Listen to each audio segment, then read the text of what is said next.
Hi, good morning everybody. Hi, I'm Savita. I'm from Cisco Education Solutions Marketing team here, based out of Bangalore in India. We have a very global team, and I'm very glad to be sharing this next 10-12 minutes with you what we have learned about higher education and how we can enable it with technology. Needless to say, I'm going to give a little bit of background of some of our technologies, and I'm happy to take a couple of questions. So I'll try to stick to my presentation around the time so that we can have a little bit of dialogue and I can get some inputs from all of you. We are also a sponsor for this event, so I just wanted to mention that it's our pleasure to partner with all of you in this conference, and I see it's a great forum for everybody to come together here in this conference. So a little bit about what we have observed.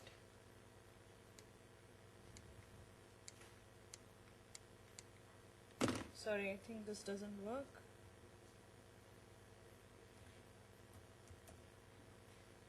Yeah, so basically what's happening globally in the education segment is that we are impacted also by what's happening around us in the world around us today.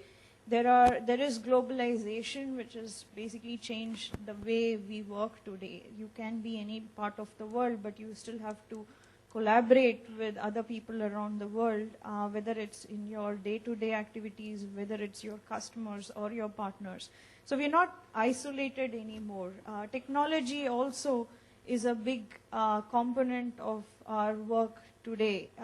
Anywhere we go, we are all connected by mobiles, Blackberries, iPads, iPhones, name it, and we access content on the go. And that has shaped how we work today, and I think that is also shaping how education institutions have to become aware of what the students are going to experience as they get into the wider world. Demographics globally have changed. In most of the developed world, the older age population has increased. In India, we see a lot of young population which is starting to get into the higher education system and getting into the workforce, and equipping them with the right kind of skills as they enter the workforce is very critical. Whether they are an engineer, whether they are a medical student, whether they are in just arts and sciences, it's very critical how technology is a big factor in their workplace today. So how do we equip students to meet the 21st century workplace requirements? And it's not just limited by technology, it's also about how people work together in teams, in projects together, with a lot of cross-cultural different factors which are a critical component of how we work today. And so what we see are video and collaboration being a very key component of the workplace.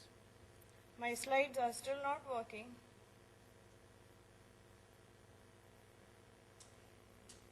Okay, there you go. So we did a research as part of our initiative at Cisco to understand what's happening with the higher education segment, and we talked to a lot of people from the higher education segment, and we figured out that these are some of the things that you're thinking about. How to improve my faculty quality, how to invest in the leadership at my institution, how to collaborate with other institutions around the world, how to integrate new learning models into my existing infrastructure, into my existing curriculum, looking at how to improve the effectiveness of our education and how to increase student engagement. I mean, I remember that when I was in my engineering, some of the professors were so boring that, students invariably used to bunk class, and that shouldn't really happen. So there is an onus from both sides, from the student side as well as from the educator side, and making sure that the classes are effective and become effective sources of engagement. At an institutional level, you're also looking at how to partner with private sector for research and innovation. We always get requests at Cisco for internships from students all over India, and often we are not able to take them on because they don't have the right skill. So it's a very critical aspect of where higher education systems need to look at, because their students also are looking for work experiences even before they get into the workplace. doing more with less, which is around administrative efficiency, so that you can really invest some of your money back into the system for creating better curriculum, which is your primary focus area, and creating more access for students beyond the classroom. Reaching new learners, which is what I mentioned, like going beyond the traditional physical classrooms to students outside, within the community, and also for lifelong learning, because people are always looking at how to build their skills even while they are working. Today, technology is not just restricted to enterprise. Institutions, we believe that the cost of technology has come down, that it has become a broad-based adoption criteria. It is in a broad-based adoption mode today.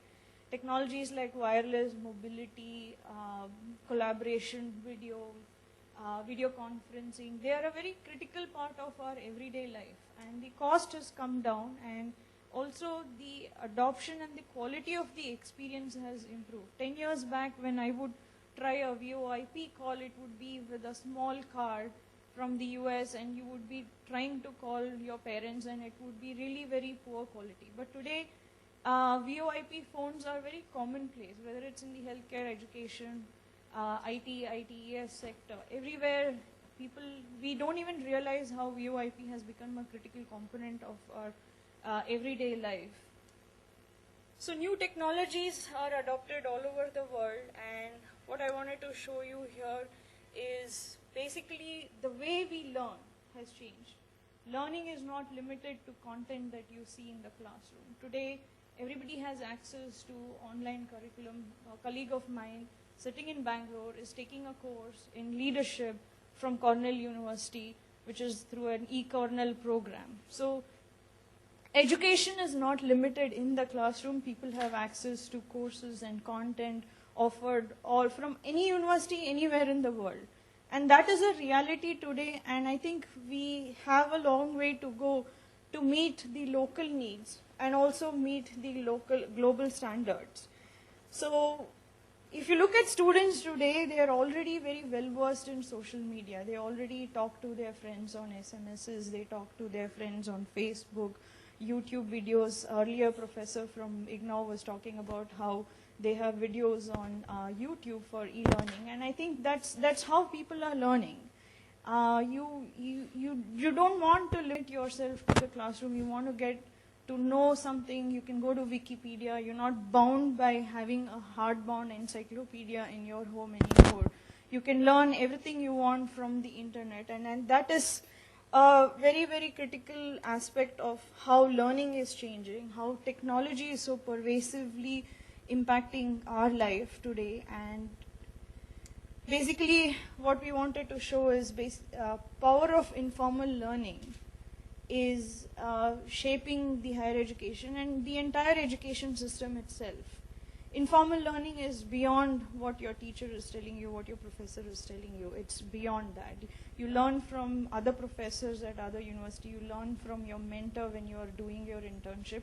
And those are the different ways in which people are learning. And you can learn from other friends and other students around the world. So it is really about a learner's world. It's not about the four walls of the classroom anymore.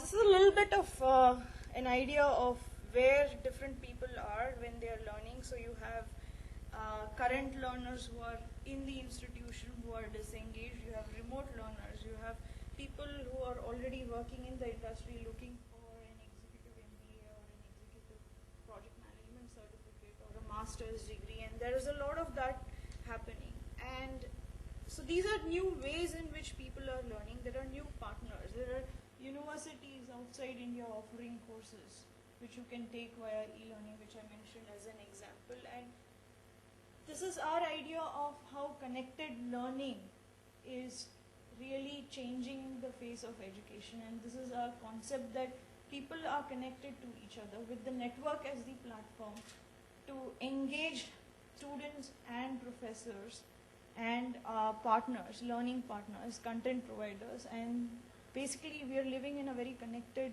learning ecosystem. We're all learning all the time. So we're moving from an education system